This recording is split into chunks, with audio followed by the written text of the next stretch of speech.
जमलेल्या माझ्या तमाम हिंदू बांधवांना बघितलं आणि माता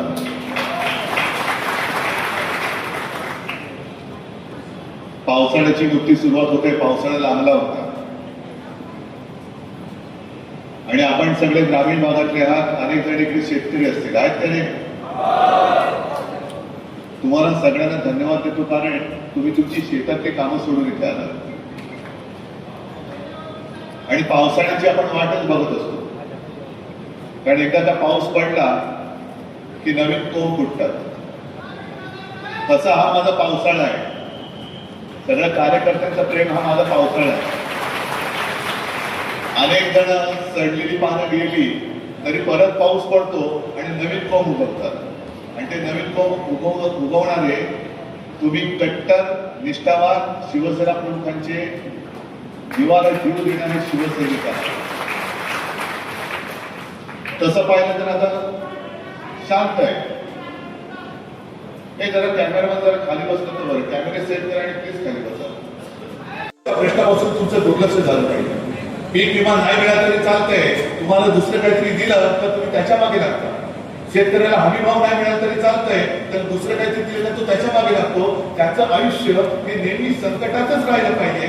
तो जोपर्यंत संकटात आहे तोपर्यंत माझ्या दारात उभा राहील. ही परिस्थिती आता बदलायला पाहिजे. हा गद्दार जिथे सापडेल तिकडे तुम्ही त्याला जा विचारलं पाहिजे, मी तुला निवडून आणलेस का, तू माझ्याशी गद्दारी केलीस. मी माझ्या रक्ताचं पाणी केले, मी माझं रक्त आठवलेलं आहे. समोरचा पैसे आले आता तुला माहित आहे. त्यावेळेला मला सुद्धा जर पैसे मिळाले असते तर मी सुद्धा तुला पाडू शकलो असतो. पण मी भगवायला आणि शिवरायाच्या निष्ठेला जागलो म्हणून तू खासदार झालाय. तुला काढण्याची किंमत नव्हती. तू बोल गद्दारी का केलीस. पुढचे 3 वर्ष हा कार्यक्रम तुम्हाला करावा लागला आणि तुमच्यामध्ये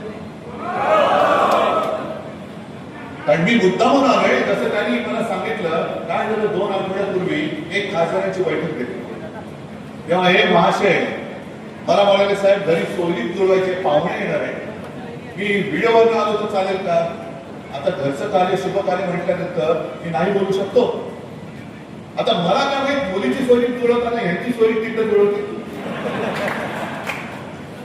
ह्यांच्या हे पाहुण्यांकडे चालले होते का पाहुणे यांच्याकडे येत होते. सोयरीक ह्यांची जुळत होती पण सांगितलं मुलीची सोयरीक जुळत होती.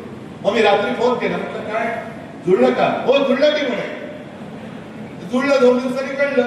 गेले सासरी.